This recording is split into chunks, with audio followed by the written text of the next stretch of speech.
Bachman's Basement is a Boink Studios production. And now, on with the show.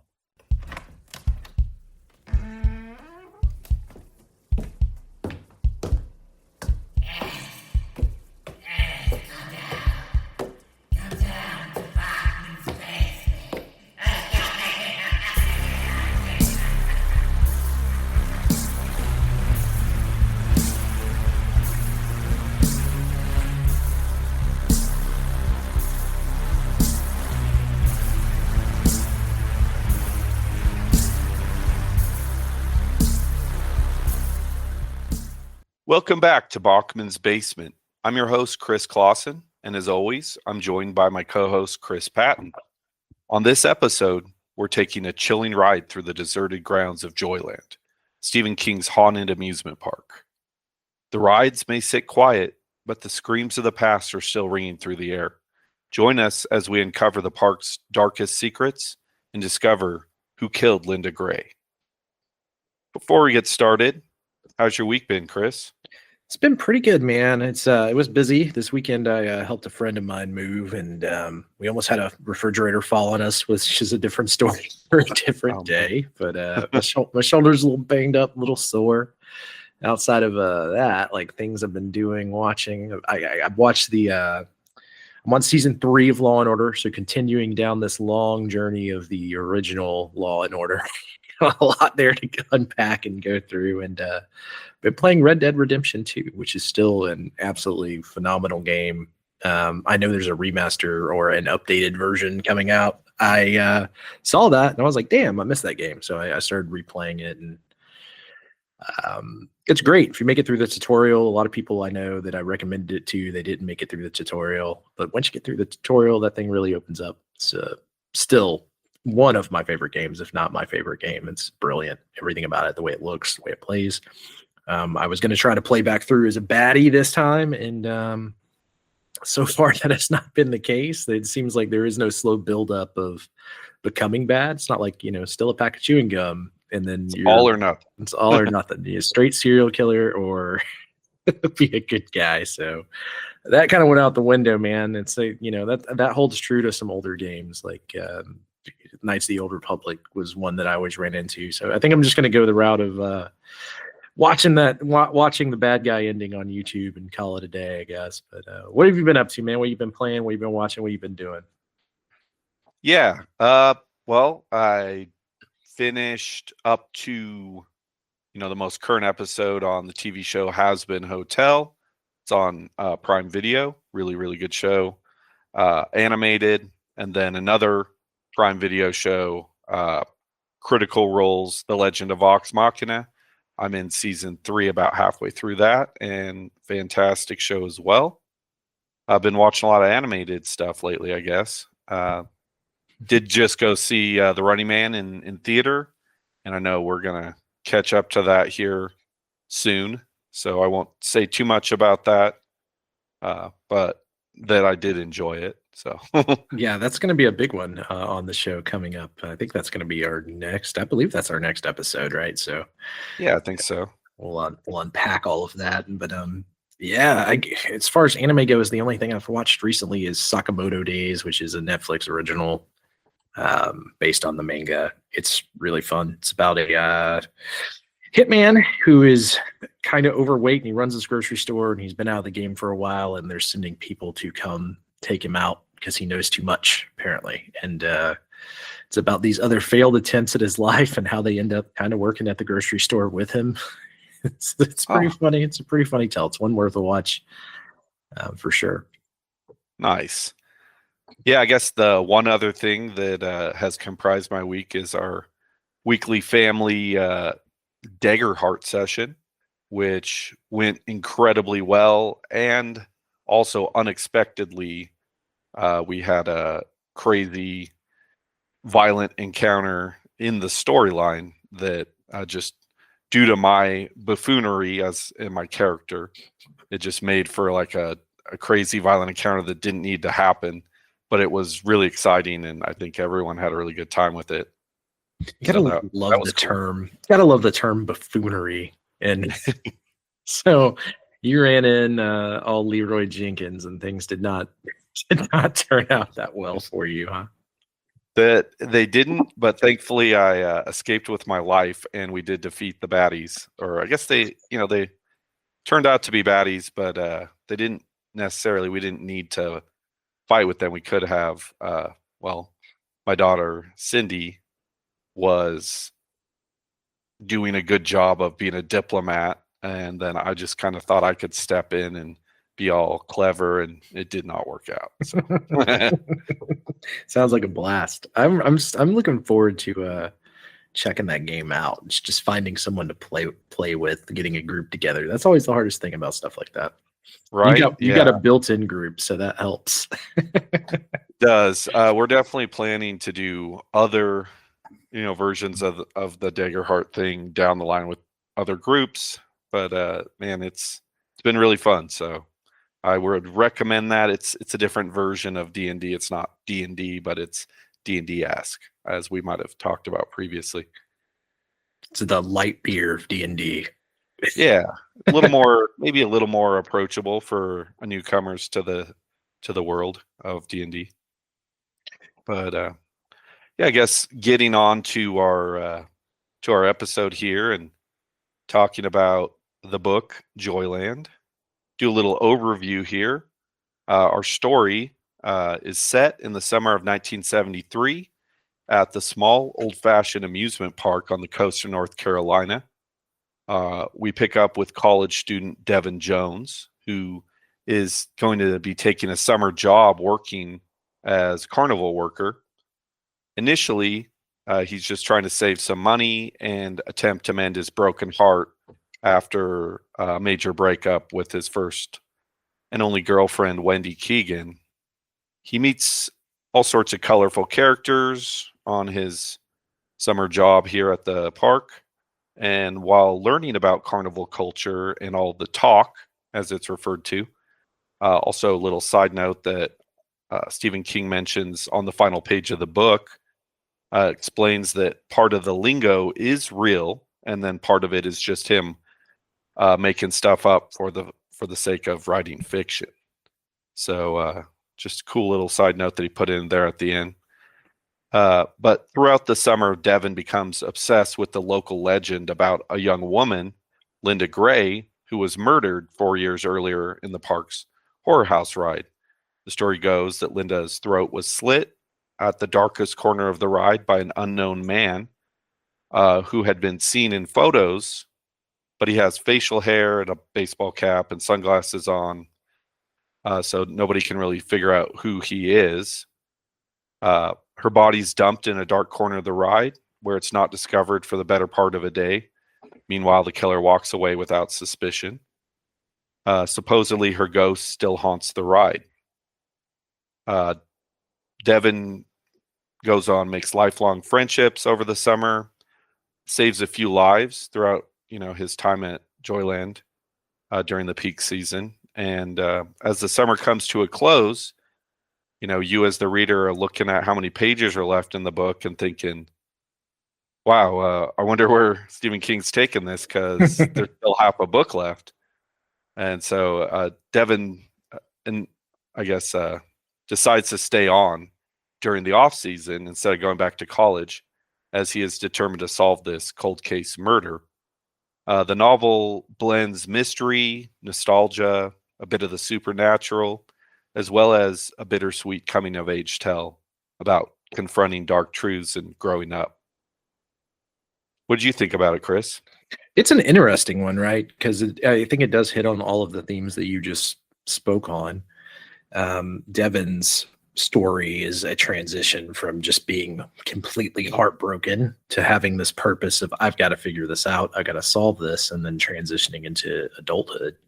So in that sense, it's very much a coming of age story. Your first real job, your first actual responsibilities, deep emotional bonds with friends, your first heartbreak. It's all there, but then you get into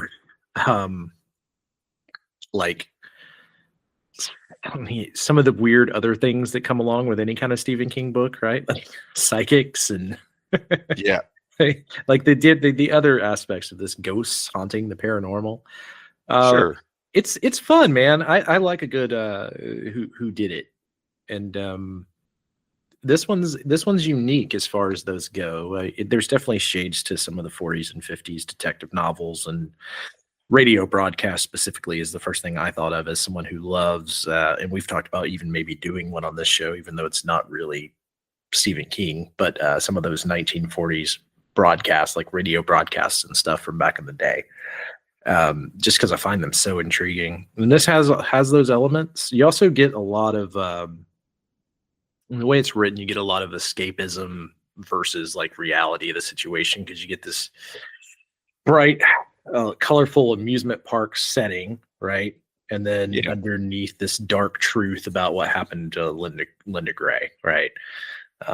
So I don't know, man. I think there's a little bit here for everyone. You can't really say that about a lot of Stephen King things, but this one is. I think this is one if you were just going through an airport and picked it up and knew nothing about Stephen King, you just sort of like, I like a good detective book. Right. I think you would. I think that like you're saying, it's written under the hard case crime publisher, which isn't his normal publisher. So obviously it's got a specific style that is reminiscent of that hard case, hard boiled detective novels. That company apparently was founded in 2004 from my research by a couple gentlemen, Charles Ardai and Max Phillips. If you guys are interested, they publish news stories from current authors, as well as reissues of acclaimed older works from the 40s and 50s. And Stephen King has written a few other novels under this publisher, namely The Colorado Kid and a novel titled Later, which I'm sure we'll be getting around to covering at some point for you guys. So I've read Colorado Kid, but I've never touched Later, so I'm not sure how that one goes. It's fantastic. That's one of the few Stephen King books that, and again, these hard case books are sort of their own animal. I think they're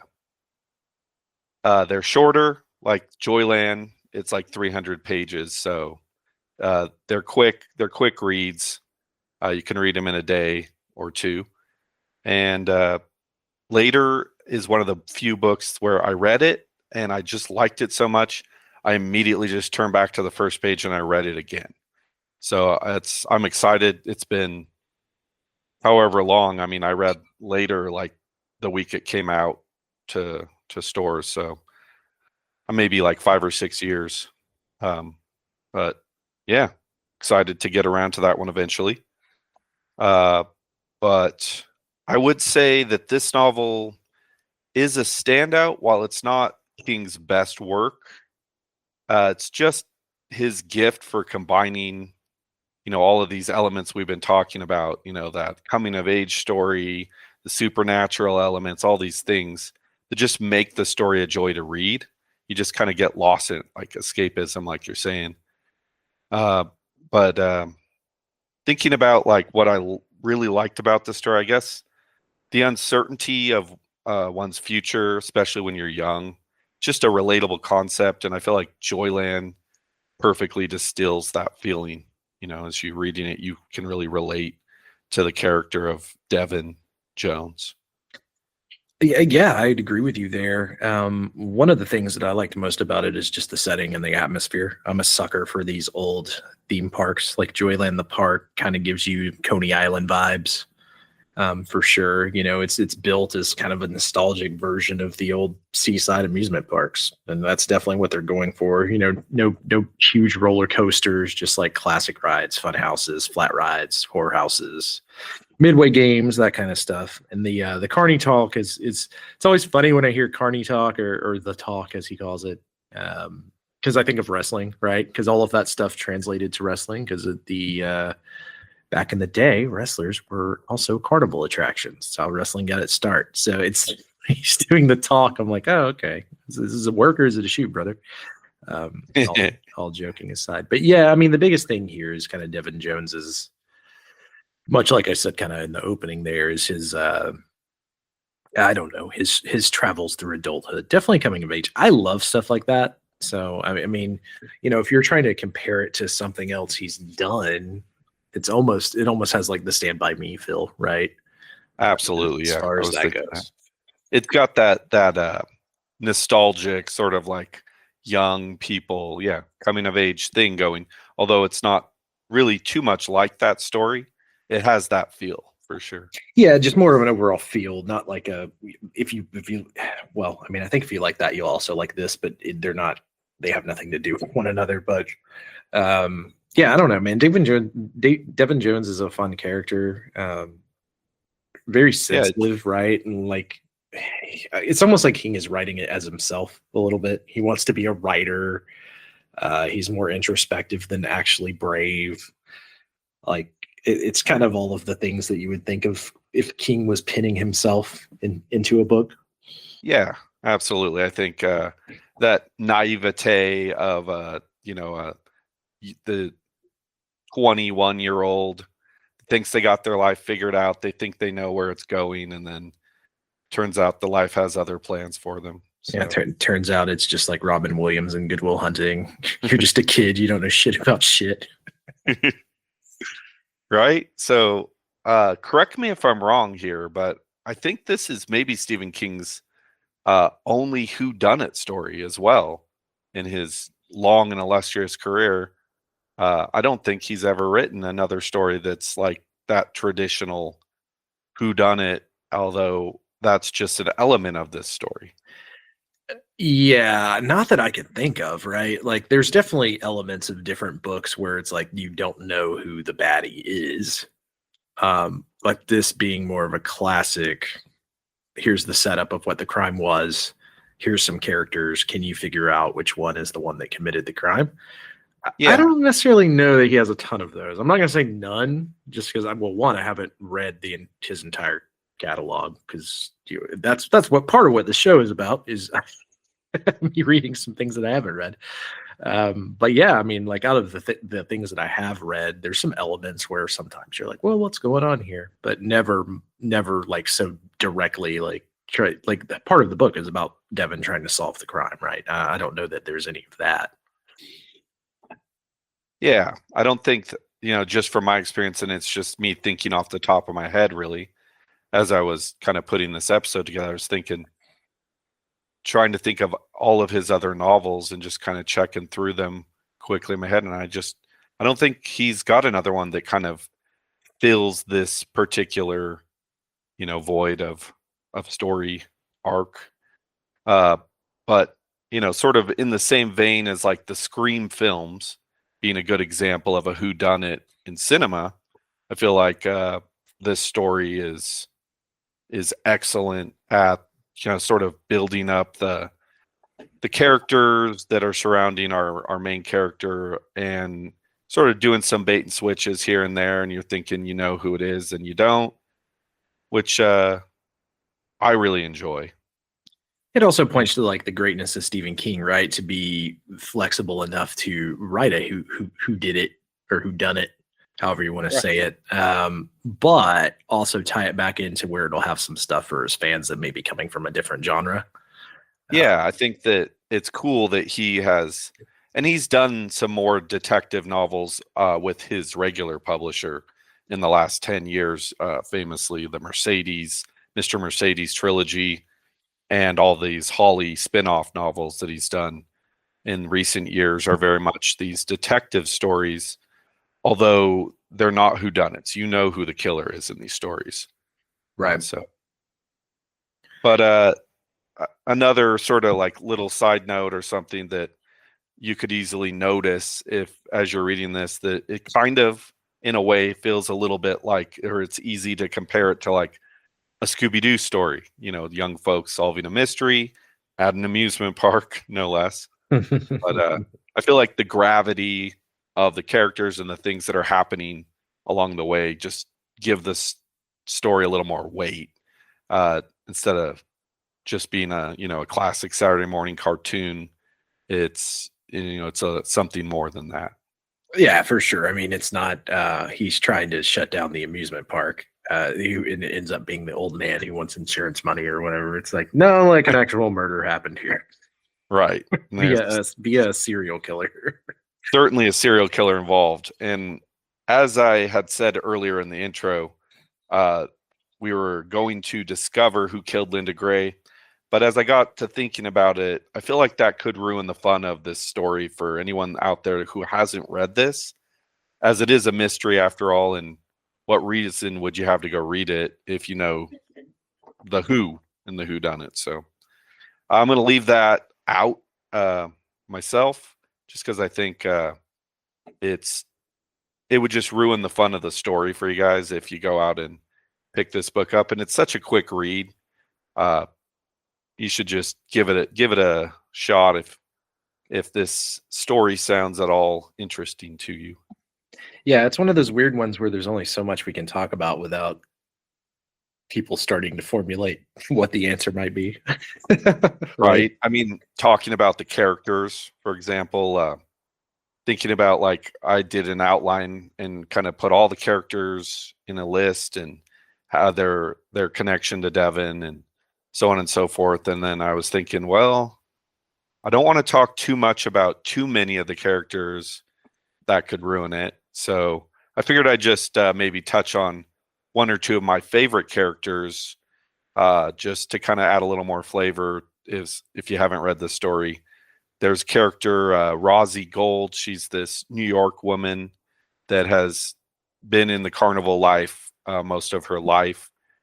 She puts on this Romani accent and becomes Madame Fortuna when she's reading people's fortunes at Joyland. And I just found her to be fascinating. She gives the character of Devin some advice early in the story, which turns out to be exactly true. And I feel like, even though maybe she's just kind of got a shtick, she's not maybe a full-blown psychic. I do believe she has a little bit of the shine, as Stephen King may say. What did you think? Yeah, she's a very interesting character. I always like Stephen King loves a good fortune teller in his stories anyways, but yeah, it definitely alludes to her having a genuine psychic ability, even with all the other gimmicks attached to it, right? So, and much like you, her early reading in the book for Devin, it definitely foreshadows everything else that's coming down the line without us giving too much away, as well as Mike, who's another character in this book. I find a phenomenal character in this book. His role in Devin's life.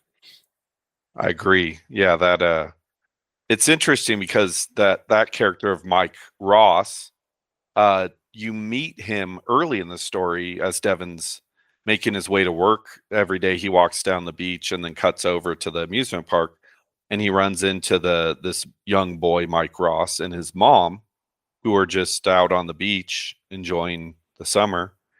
But the character of Mike feels like maybe just a very small character in the first half of the story, and then becomes a major player in the second half. Right. It's like what you were saying, when you get to midway through the book, you think it should be over, and then you look down and you're like, oh, there's like 150 pages left.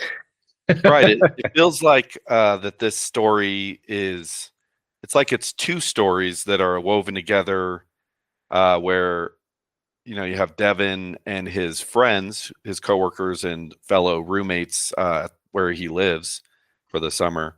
These characters of Tom and Aaron, and they're sort of like his Scooby gang and fellow coworkers.